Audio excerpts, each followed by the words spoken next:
आज की सबसे बड़ी जो खबर है, पिछले 2-3 दिन से लगातार आसमान में जो है वो पूरे प्रदेश की अगर आप बात करेंगे तो जो शाम के समय जब लोग सो रहे हैं तो एक बड़ी जो है वो आवाजें आ रही है। आज कुल्लू में बड़ा धमाका हुआ है, ये बड़ी खबर है। कैसे ये बड़ा धमाका हुआ है और आसमान में जो ये कह सकते हैं आप फाइटर जेट उड़ रहे हैं, ये क्यों उड़ रहे हैं आपको संक्षेप में बताएंगे। और दूसरी जो बड़ी खबर है वो छुट्टी को लेकर के है। एक दिन की सरकारी छुट्टी जो घोषित हो गई है, किसको ये छुट्टी मिलेगी वो आपको बताएंगे। इसके अलावा और भी बहुत महत्वपूर्ण खबरें हैं। कंगना ने विक्रमादित्य सिंह को बाहरी बता दिया और उनका इस बयान के बाद जो है प्रदेश में अगर आप देखेंगे तो एक कह सकते हैं आप सोशल मीडिया पर जो बयान है उनका बड़ा वायरल हो रहा है, ये आपको बताएंगे। और आज मंडी में विक्रमादित्य सिंह ने पहली बैठक की है और जो चुनावी हुंकार है वो उन्होंने वहां से भर दी। आज संक्षेप में सभी खबरें बताएंगे। सबसे बड़ी जो खबर है, हिमाचल के कुल्लू में बड़ा धमाका हुआ है। पिछले कुछ दिन से लगातार रात को आसमान में फाइटर जेट उड़ रहे हैं, जिससे लोगों के मन में सवाल है कि ये फाइटर जेट क्यों उड़ रहे हैं। शिमला में अगर आप देखेंगे, शिमला में 2 दिन से रात को लोग सोते हैं और लगभग 11-12 बजे के बाद आसमान में फाइटर जेट की तेज आवाज आ रही है और लोग सो नहीं पा रहे हैं। ऐसा ही जो वाक्य है वो कई जिलों में और देखने को मिल रहा है प्रदेश में। लेकिन आज आवाजें आने तक तो सही था, लेकिन आज तो बड़ा धमाका हुआ है। और कुल्लू के मुख्यालय ढालपुर में दोपहर 2 बजे के करीब आसमान में भयंकर धमाका हुआ, जिसकी आवाज करीब 25 किलोमीटर के दायरे में सुनाई दी। और उसके बाद जो वहां पर लोग थे वो घरों से बाहर निकल गए और लोग डर गए ये क्या हो गया। और काफी समय तक जो लोग हैं उनको इस बात का पता ही नहीं लग पाया कि ये कैसे हुआ है। सुरक्षा एजेंसियां भी जो है वो इसका पता लगने जब इसका पता लगा तो वो जो लगाने में जो है उसके बाद वो जुट गई। और प्राप्त जानकारी के अनुसार जो हमारे पास अपडेट पहुंचा है अभी तक, सुपरसोनिक जो लड़ाकू विमान है उसकी वजह से यह हादसा हुआ है। ऊपर जो है वो आवाज आई है। सुपरसोनिक विमान जब ध्वनि की गति से तेज उड़ता है तो उसकी अधिकतम गति से हवा में विस्फोट होता है। कुल्लू पुलिस ने भी इस पर जो है वो बयान दिया है। जो वहां पर एसपी उन्होंने कहा है कि यह जो धमाका हुआ है यह भारतीय एयरफोर्स का अभ्यास चल रहा है, इस कारण फाइटर जेट जो है वो लगातार उड़ रहे हैं और उसके उड़ने से ये धमाका हुआ है। और आगामी कुछ दिन तक ये जो अभ्यास है ये चलता रहेगा और जो लोग हैं वो घबराए नहीं। इस धमाके की आवाज जिला मुख्यालय, देखिए हमने बताया कुल्लू में तो हुआ ही हुआ, कुल्लू के साथ जब ये धमाका हुआ तो भुंतर जो माहौल वहां पर जगह पड़ती है, जो खरहाल एक जगह पड़ती है, वहां पर पूरे इलाके में जो है वो इसकी आवाज सुनाई दी। सूचना यही है कि घबराने की कोई चिंता नहीं है। एयरफोर्स का विमान था और जो अभी जो है वो एक कह सकते सैन्य अभ्यास चल रहा है और भारत जो है वो अपनी शक्ति देख रहा है कि हम कितना जो है वो मजबूत हैं। तो सैन्य अभ्यास रात को चल रहा है, दिन को भी चल रहा है। तो इसी के चलते जो है वो जब वहां पर जो फाइटर जेट था, एक हमने बता दिया आपको कौन सा वो फाइटर जेट था, इसमें जो है वो हवा में धमाका हुआ और जो लोग हैं वो घबरा गए थे। बड़ी खबर है इसलिए हमने आपको सबसे पहले इसकी जानकारी दी। घबराने की कोई चिंता नहीं है। अब बात करते हैं दूसरी बड़ी खबर को लेकर के।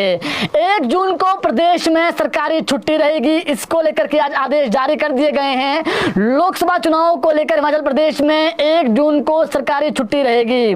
चुनाव आयोग के निर्देशों के बाद कार्मिक विभाग की ओर से इसको लेकर के आज जो अधिसूचना है वो जारी कर दी गई है। इसके अलावा हिमाचल प्रदेश के साथ लगने वाले राज्यों में भी वोटिंग के दिन जो बॉर्डर एरिया है उन जो जिले हैं वहां पर छुट्टी रहेगी, ताकि यहां पर काम करने वाले अन्य राज्यों के जो लोग हैं अपने मतों का प्रयोग कर सके। कंपनियों में काम करने वाले जो वर्कर्स हैं उनको भी जो है वो वैतनिक अवकाश दिया जाएगा। इसको लेकर के भी जो है स्पष्ट किया गया है नोटिफिकेशन में। और 19 अप्रैल को अलग अलग बताते हैं आपको, हमने 1 जून का बता दिया है आपको। 19 अप्रैल को लाहौल स्पीति और चंबा जिला में उन मतदाताओं को छुट्टी रहेगी जो जम्मू कश्मीर में रजिस्टर्ड वोटर हैं। मान लीजिए आप हिमाचल प्रदेश में काम करते हैं, सरकारी काम करते हैं और सरकारी आप कर्मचारी है और जम्मू कश्मीर से आप ताल्लुक रखते हैं और 19 अप्रैल को अगर आप लाहौल स्पीति और चंबा जिला में जो है वो जो वहां पर चंबा जिला है, 2 जो जिलों के लोग हैं उनको छुट्टी रहेगी ताकि वो वहां पर जाके अपने जो मत का प्रयोग वो कर सकें। वहीं बात करें 25 मई की तो हिमाचल के सिरमौर और सोलन जिला में उन मतदाताओं को अवकाश रहेगा जिनका वोट हरियाणा में बना हुआ है। इसी तरीके से 19 अप्रैल को सिरमौर शिमला में काम करने वाले उत्तराखंड के जो मतदाता है उनको भी जो है वो अवकाश रहेगा, क्योंकि वहां पर उस दिन वोटिंग होनी है। ऐसा ही ठीक 19 अप्रैल को भी है। 19 अप्रैल को यूपी के जो मतदाता है जो यहाँ पर रहते हैं, प्रदेश में रहते हैं, बॉर्डर एरिया में रहते हैं, उनको छुट्टी होगी। 20 मई को लद्दाख में लोकसभा चुनाव को लेकर के होने वाले मतदान के लिए हिमाचल हिमाचल में काम कर रहे जो लद्दाख के वर्कर हैं उनको उस दिन छुट्टी रहेगी। और इसको लेकर के आज आदेश जारी कर दिए गए हैं। चुनाव आयोग से जारी निर्देशों के बाद सरकार की ओर से आदेश आज जारी किए गए हैं और आपको हमने संक्षेप में बता दिया है कहां कहां पर कब कब छुट्टी रहेगी। मान लीजिए आप कर्मचारी प्रदेश में सेवाएं दे रहे हैं, हालांकि जो प्राइवेट संस्थान है वो अलग तरीके से जो है वो कई बार प्राइवेट संस्थानों पर यही प्रेशर होता है कि छुट्टियां नहीं दे पाते हैं, लेकिन जो सरकारी जो आज आदेश जारी हुए हैं वो हमने आपको बता दिए हैं। सरकारी जगहों पर जो है वो सभी जगहों पर छुट्टी रहेगी जी। इसके अलावा बात करें कंगना रनौत की, इन्होंने आज एक बयान दिया है और उस बयान के बाद जो है वो सोशल मीडिया पर जो टिप्पणियां आ रही है वो आपको हम बताएंगे। कंगना रनौत ने आज करसोग विधानसभा क्षेत्र में 4 अलग अलग क्षेत्रों में जनसभाएं की। भाजपा प्रत्याशी बनने के बाद लगातार कंगना चुनावी जो जनसभाएं हैं वो कर रही है। कंगना ने आज करसोग के पांगड़ा वो पहुंची और यहां पर वो जनता से मिली और पांगड़ा में जनसभा को संबोधित करते हुए कंगना ने कहा कि जो इंडिया गठबंधन है जो विपक्ष द्वारा बनाया गया है ये घोटालेबाजों का गठबंधन है। उन्होंने आरोप लगाया घोटालेबाजों का गठबंधन है जिसमें सभी विपक्ष के जो दल हैं वो शामिल है। कंगना ने यह भी कहा कि 2G स्पेक्ट्रम घोटाला, कोयला घोटाला और चारा घोटाला जिन्होंने किया था आज वो सब इकट्ठे हो गए हैं। वहीं कंगना ने कहा जो बड़ा बयान उन्होंने दिया है, उन्होंने आज फिर से प्रधानमंत्री नरेंद्र मोदी को भगवान विष्णु और राम का अंश करार दिया। उन्होंने अपने मंच में जब भाषण दे रही थी उन्होंने कहा है कि पीएम मोदी और भगवान विष्णु और राम का अंश है, वह राम के आदर्शों पर कार्य कर रहे हैं। ये आज जो है कंगना ने बड़ा बयान दिया है। वही उन्होंने कहा कांग्रेस को मंडी की बेटियों के रेट पूछती है। उन्होंने कहा कि कांग्रेस जो है वो मंडी की बेटियों के रेट पूछती है, इसी तरह की जो घृणित सोच है वो कांग्रेस रखती है, जबकि नरेंद्र मोदी नारी शक्ति की सुरक्षा व नारी शक्ति को आत्मनिर्भर बनाने के बारे में बात करते हैं, सोचते हैं। अब धर्म युद्ध शुरू हो गया है और आपने प्रधानमंत्री नरेंद्र मोदी ने अभी इस पर प्रतिक्रिया नहीं दी है, लेकिन कंगना ने एक और बड़ा बयान दिया है विक्रमादित्य सिंह को लेकर के, वो भी बता देते हैं आपको। मंडी लोकसभा सीट से 3 बार वीरभद्र सिंह और 3 बार उनकी पत्नी प्रतिभा सिंह जो है वो सांसद चुनी गई है। इससे पहले कभी भी मंडी में वीरभद्र परिवार को जो है वो बाहर नहीं बोला गया, मगर मंडी से बीजेपी प्रत्याशी कंगना रनौत ने विक्रमादित्य सिंह को रामपुर का बताकर सियासत गरमा दी है। चुनावी जनसभा के दौरान कंगना ने आज जो बड़ा बयान दिया है, उन्होंने कहा विक्रमादित्य सिंह पर उन्होंने भी कहा कि विक्रमादित्य खुद जो है वो रामपुर से हैं, क्या वो मंडी में अपना घर बनाएंगे, बड़ा बयान दिया है। कंगना ने कहा मेरा तो मंडी में भी घर है, मनाली में भी घर है और जो मंडी के लगते हुए क्षेत्र है वहां पर भी जो है वो जो उनके कह सकते हैं फैमिली मेंबर्स है वहां पर भी रहते हैं। क्योंकि वीरभद्र सिंह मूल रूप से शिमला के रामपुर के रहने वाले थे, इसलिए उन्होंने आज तंज कसा है। फिलहाल हालांकि ये तो हम आपको जानकारी दे रहे हैं, लेकिन उन्होंने कहा है कि क्या विक्रमादित्य सिंह जो है वो रामपुर को छोड़ करके मंडी में घर बनाएंगे, उन्होंने कहा है आज मीडिया में और उन्होंने संबोधन में कहा है अपने। उसके बाद जो वीडियो सोशल मीडिया पर वायरल हो रहा है, दरअसल विक्रमादित्य सिंह ने बीते सप्ताह पंजाब के गुरदासपुर से बीजेपी सांसद एवं सेलिब्रिटी सनी देओल का वो जो ऑथराइज एक लेटर था सोशल मीडिया पर डाला था, जिसमें सनी देओल को उन्होंने जो है वो जो सांसद थे वहां पर उन्होंने जो एक लेटर जारी किया था, लेटर उन्होंने सोशल मीडिया पर डाला था, उसमें गुरप्रीत सिंह का एक व्यक्ति था जिसको अपने हल्के में सनी देओल ने जो है वो प्रतिनिधि के तौर पर नियुक्त किया था। और इस पत्र को डालने के बाद विक्रमादित्य सिंह ने अपने पोस्ट में जो लिखा था सोशल मीडिया पर जो उनका अकाउंट है ब्लूटिक कि ऐसे हालात मंडी में ना हो, यही प्रभु श्री राम से कामना करता हूं। इस पर कंगना ने आज पलटवार किया है और कंगना ने कहा कि यह सब भ्रमित व विचलित करने वाली चीजें हैं। चुनाव तो कोई भी कहीं से भी लड़ सकता है। वैसे राहुल गांधी भी जो है वो वायनाड से चुनाव लड़ रहे हैं, तो मैं तो मंडी की हूँ और मंडी से मैं चुनाव लड़ रही हूँ, ऐसा कुछ भी नहीं है। उन्होंने कहा है, जो उन्होंने आज कह सकते हैं विक्रमादित्य सिंह को बाहर करार दिया है अपना जो उन्होंने संबोधन दिया है। और फिर इसके बाद कंगना पर आज विक्रमादित्य सिंह भी बरसे हैं। विक्रमादित्य सिंह आज मंडी संसदीय क्षेत्र का उन्होंने जिम्मा संभाल लिया है और उनको वहां पर प्रभारी बनाया गया है उस कह सकते हैं मंडी संसदीय क्षेत्र का। और वहां पर आज जो नेता है, जो कार्यकर्ता है, उनके साथ उन्होंने बैठक की। विक्रमादित्य सिंह ने पार्टी और जो सभी फ्रंटल संगठन है उनके साथ आज मीटिंग ली है। इस दौरान विक्रमादित्य सिंह ने मंडी सीट से भाजपा की जो प्रत्याशी है कंगना रनौत, उन पर तीखा हमला बोला है, जुबानी हमला। उन्होंने कहा अगर इज्जत चाहिए तो दूसरों को भी इज्जत देना सीखो। उन्होंने कहा पूर्व में जिस तरह की शब्दावली का कंगना इस्तेमाल करती रही है उसका उन्हें भी जवाब देना होगा। ऐसा नहीं होना चाहिए कि आप दूसरों का चरित्र हनन करें और जब कोई आपके बारे में बोले तो आप कहें कि हिमाचल की महिला का अपमान हो रहा है। विक्रमादित्य ने कहा कि भाजपा हिमाचल में मायाजाल बुनने की कोशिश कर रही है और मायाजाल को बुनाने के लिए मायानगरी मुंबई से अभिनेत्री को बुलाया पाया गया है। विक्रमादित्य ने कहा कि कंगना को वो बड़ी बहन की तरह मानते हैं, उनका वो सम्मान करते हैं। यदि कोई उन्हें अपशब्द कहेगा तो वो उसका खुलकर विरोध करेंगे, मगर कंगना को भी शब्दों की जो मर्यादा है उसका ध्यान रखना होगा। यही हिमाचल की संस्कृति है और सभ्यता है, जब कीचड़ उछलेगा तो सब पर उछलेगा। तो उन्होंने साफ शब्दों में करार जो बात कही है विक्रमादित्य सिंह ने, उन्होंने कहा है कि आप ये तो कह रहे हैं कि कुछ लोग जो है वो कांग्रेस के या फिर जो सोशल मीडिया पर पोस्ट डाली, जिसको जो है वो हालांकि बाद में सुप्रिया श्रीनेत ने कहा कि मैंने नहीं डाली है, जो मेरी टीम के लोग थे उन्होंने डाली है, उसके बाद उसको डिलीट भी कर दिया। बाद में जो है वो विक्रमादित्य सिंह ने कहा था कि जो कंगना पर टिप्पणी की गई है, ऐसी टिप्पणी का तो वो जो है वो कभी भी कह सकते हैं आप स्वीकार्य नहीं होगी। लेकिन उन्होंने आज ये भी कहा कि आप भी जो है वो सोच समझकर शब्दों का प्रयोग करें, आपने भी बहुत पहले जो है वो बहुत गलत चीजें कही है, ऐसी चीजों से आप बचें। तो ये उन्होंने कहा जब कीचड़ उछलेगा तो सब पर उछलेगा। इसके अलावा बात करें एक और बड़ी खबर को लेकर के, खबर थी कि वीरेंद्र कश्यप भाजपा से जो है वो कांग्रेस में आ सकते हैं। लेकिन आज सुरेश कश्यप ने मीडिया में जो बयान दिया है, उन्होंने कहा है कि सुरेश कश्यप ने जो बयान दिया है कि वीरेंद्र कश्यप भाजपा में ही है और वो कहीं नहीं जाने वाले हैं, कांग्रेसी भ्रम फैला रहे हैं। हालांकि चर्चा ये है कि वीरेंद्र कश्यप जो है वो इनको जो है वो टिकट मिल सकता है और ये टिकट की दौड़ में शामिल जो है वो कह सकते हैं कहीं ना कहीं है। और फिलहाल सुरेश कश्यप ने इसको आज नकारा है। उन्होंने कहा है कि कांग्रेसी ये भ्रम फैला रहे हैं, वीरेंद्र कश्यप कभी भी जो है वो कांग्रेस में नहीं जाने वाले, ये उन्होंने कहा है। इसके अलावा बात करें एक और बड़ी खबर को लेकर के, राज्यपाल ने आज एक बड़ा बयान दिया है। उन्होंने कहा है कि राजभवन को अपनी मर्यादा का पूरा ख्याल है। राज्यपाल शिव प्रताप शुक्ल ने आज राजभवन को अपनी मर्यादा का पूरा, उन्होंने जो आज बयान दिया राजभवन में मीडिया को, उन्होंने कहा है कि राजभवन को अपनी मर्यादा का पूरा ख्याल है और खुद को भी इस मर्यादा में मैं बांध कर चलता हूं। 3 निर्दलीय विधायकों का इस्तीफा स्वीकार न होने को लेकर राज्यपाल ने प्रतिक्रिया देते हुए कहा कि सबकी भलाई बुराई सबके साथ रहती है। उन्होंने कहा है कि उन्होंने पहले ही विधानसभा अध्यक्ष कुलदीप सिंह पठानिया को मध्य प्रदेश और कर्नाटक विधानसभा के संबंध में सुप्रीम कोर्ट के फैसले की जानकारी दे दी है। उन्हें लगता है कि अध्यक्ष ने इसका संज्ञान भी लिया होगा। विधानसभा अध्यक्ष को खुद ही इस बारे में फैसला करना है। इस संदर्भ में राजभवन कुछ भी नहीं कर सकता है। राजभवन का इस संबंध में कोई अधिकार नहीं है। बता दें, तीनों निर्दलीय विधायक जो केएल ठाकुर हैं, आशीष शर्मा और होशियार सिंह है, इन्होंने जो बीते दिन है अपना इस्तीफा दिया था जो विधानसभा अध्यक्ष हैं, और उसके बाद जब इस्तीफा दिया था तो एक जो कॉपी राज्यपाल को भी सौंपी थी।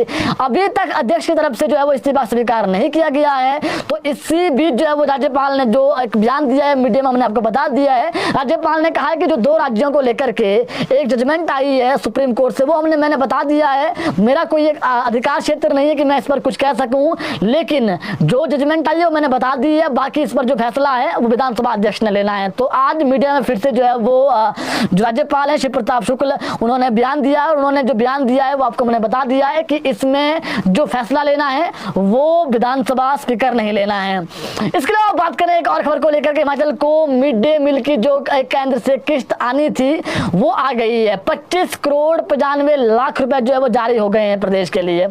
2023-24 के वित्तीय वर्ष की जो अंतिम राशि है वो केंद्र सरकार ने जारी कर दी है और हिमाचल के सरकारी स्कूलों में राशन की अब कमी नहीं होगी। स्कूलों में छात्रों को पौष्टिक आहार देने के लिए जो केंद्र ने एक जो किस्त बची हुई थी वो जारी कर दी है और पीएम पोषण योजना के तहत नए वित्त वर्ष की 103 करोड़ की जो राशि है उसको भी सैद्धांतिक मंजूरी दे दी है केंद्र ने।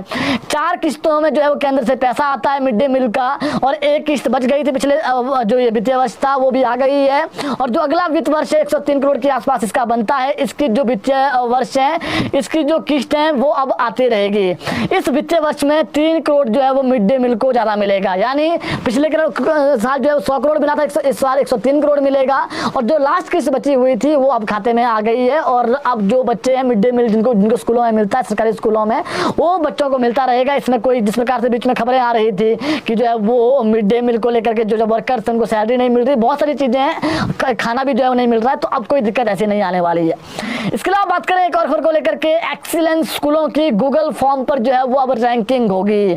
शिक्षा विभाग ने इसके लिए 500 एक्सीलेंस स्कूल जो है चयनित किए हैं और स्कूलों को समग्र शिक्षा विभाग अब जो है वो गूगल फॉर्म देगा और हर तीसरे माह इसकी जांच भी होगी कि क्या इस पर वो खरा उतर रहे हैं। स्कूलों की सुविधाओं की भी जो है वो जांच होगी कि बच्चों को वहाँ पर क्या अच्छी शिक्षा दी जा रही है।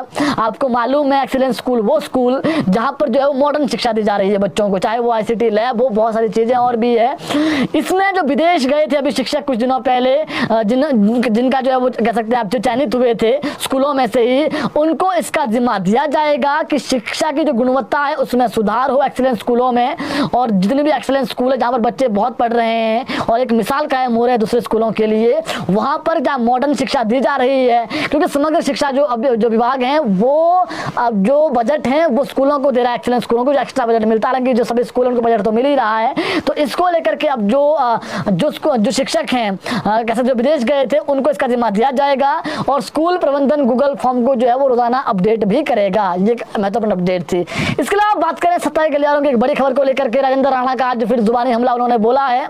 कांग्रेस के बागी और सुजानपुर से अब जो भाजपा के प्रत्याशी राजेंद्र राणा, इन्होंने आज बयान दिया है कि हिमाचल कांग्रेस सरकार पर उन्होंने जमकर निशाना साधा है। राणा ने कहा कि प्रदेश में कांग्रेस की स्थिति ऐसी बन चुकी है कि लोकसभा चुनाव लड़ने के लिए कांग्रेस को प्रत्याशी नहीं मिल रहे हैं। इसी तरह की स्थिति कांग्रेस में क्यों पैदा हुई, जो इस तरह की स्थिति पैदा हुई है, क्यों पैदा हुई है, इन्होंने कहा है इस पर कांग्रेस पार्टी को मंथन करना चाहिए।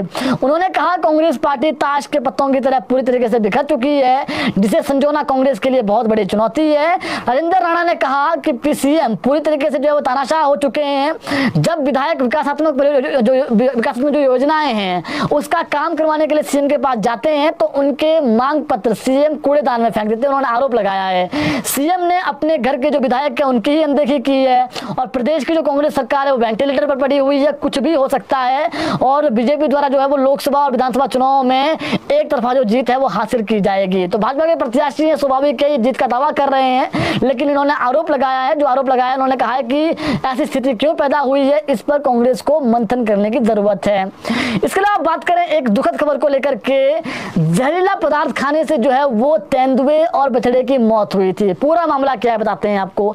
शिमला के रामपुर में 3 तेंदुओं और एक जो गाय का बछड़ा है इसकी मौत जहरीला पदार्थ खाने से हुई थी। पोस्टमार्टम रिपोर्ट में इस बात का खुलासा हुआ है। आपको बता दें 8 मार्च को शिमला जिला के रामपुर की डंसा पंचायत में 3 तेंदुए मृत मिले थे। एक तेंदुआ तड़पते हुए देखा गया था। इसमें एक 2.5 साल की मादा तेंदुआ थी और 8-8 महीने के उसके बच्चे थे, जो शावक जिसको आप कहते हैं। ग्रामीणों की शिकायत पर वन विभाग ने तीनों मृतक तेंदुए और मृतक जो बछड़ा था, गाय का जो बछड़ा था, उसका पोस्टमार्टम करवाया। अब पोस्टमार्टम जो रिपोर्ट आई है उसमें ऑर्गेनोफॉस्फोरस नामक कीटनाशक था, इसकी जो है वो पुष्टि हुई है कि ये इसमें जो है वो था जब इन्होंने खाया है, जिस प्रकार से जो बछड़ा है उसने ये खाया था। और जो तेंदुए हैं उसमें भी इसकी पुष्टि हुई है। और ये जो है 3 तेंदुए जो बछड़ा है ये बगीचे में मरे हुए मिले थे। और DSP रामपुर नरेश शर्मा का कहना है कि पोस्टमार्टम रिपोर्ट आने के बाद पुलिस ने जो वन विभाग के अधिकारी है उनकी शिकायत पर अज्ञात जो लोग हैं उनके खिलाफ मामला दर्ज कर दिया है। और किसी ने जो है वो ऐसा खाद्य पदार्थ खिलाया, ऐसा जो है वो कीटनाशक जो कह सकते हैं जिसकी वजह से इनकी मौतें हुई है, वो इनको किसने खिलाया था। अब आगामी जो है वो जो जांच है वो इसमें आगामी जो जांच है वो की जाएगी। फिलहाल ये मामला बड़ा कह सकते हैं आप, क्योंकि इसमें जो है तस्करी का भी आरोप लग रहे हैं कि जो ये तेंदुए थे इनकी खाल कोई बेचना चाह रहा था, तो ये जो है वो आरोप लगे हैं। लेकिन इस पूरे मामले में अब अज्ञात जो लोग हैं उन पर FIR हो गई है। इसके अलावा एक दुखदाई खबर रहे, चौंकाने वाली खबर भी है। प्रेमिका की किसी और से शादी हो गई तो युवक ने जो है वो खौफनाक कदम उठाया और सुसाइड कर दिया। सूचना है कि मंडी के धर्मपुर के चलाल गाँव में एक 24 साल के युवक की जो प्रेमिका है उसकी शादी किसी और व्यक्ति से हो गई। उसके बाद ये कहा जा रहा है कि इसने सुसाइड कर दिया। बीते कल लड़की की जो शादी है वो किसी और से हुई, जिस बात से आहत होकर युवक ने ये खौफनाक कदम उठा लिया। हालांकि युवक के जो मोबाइल है उस पर एक वीडियो मिला है, एक जो है वो घटना का वीडियो भी सामने आया है, लेकिन युवक ने वीडियो में कुछ भी नहीं कहा है। युवक 2 बहनों का इकलौता भाई था और पुलिस ने युवक के शव को कब्जे में लेकर जो आगामी कार्रवाई वो शुरू कर दी है। सुसाइड क्या लड़की की वजह से किया है? हालांकि प्रथम दृष्टया जो मामले में अभी तक अपडेट आया है कि सुसाइड जो है वो जो उसकी प्रेमिका थी उसकी शादी हो गई तो उसके बाद उसने सुसाइड किया है, लेकिन अभी इसकी पुष्टि नहीं हुई है। पुलिस इस पूरे मामले को देख रही है। लेकिन ये बड़ी चौंकाने वाली खबर है कि प्रेमिका की पहले दिन शादी हो जाती है और दूसरे दिन जो है वो जो युवक है वो सुसाइड कर लेता है। हालांकि सुसाइड प्रेमिका की वजह से किया है, इसको लेकर के जो पूरा कह सकते हैं आप जो छानबीन है वो चल रही है। अब बात करते हैं मौसम को लेकर के। प्रदेश में कल परसों हल्की बारिश होनी है। ये जो बारिश है ये अधिक ऊंचाई वाले क्षेत्रों में होगी। उसके बाद अगले 6 दिन प्रदेश में मौसम साफ रहने वाला है। यानी कल और परसों 2 दिन थोड़ा सा मौसम खराब है, लेकिन उसके बाद लगातार 4-5 दिन प्रदेश में जो है वो कह सकते हैं आप मौसम साफ रहने वाला है। जो महत्वपूर्ण सूचनाएं थी आप तक हमने पहुंचा दी है। और एक जो बड़ी अपडेट है वो ये भी है कि CM Sukhvinder Singh Sukhu, Pratibha Singh deputy CM कल दिल्ली जाएंगे और दिल्ली में जो है वो 5 तारीख को बैठक होनी है। बैठक के अगले दिन एक और बैठक होनी है, वो सीईसी की होनी है। 5 तारीख को जो भक्ताचरण दास वो बैठक लेंगे, इनको जिम्मा देगा प्रदेश का। लेकिन 6 तारीख को जो बैठक होनी है सेंट्रल इलेक्शन जो कमेटी है कांग्रेस की, उस दिन बैठक होनी है 6 तारीख को। और उसी दिन जो है वो कांग्रेस के टिकट किसको मिलने वाले हैं लोकसभा के, और जो ये 6 सीटों पर उपचुनाव हो रहे हैं ये उस दिन फाइनल हो जाएंगे। सूचना ये भी है कि 6 अप्रैल को कांग्रेस अपने टिकट फाइनल कर सकती है।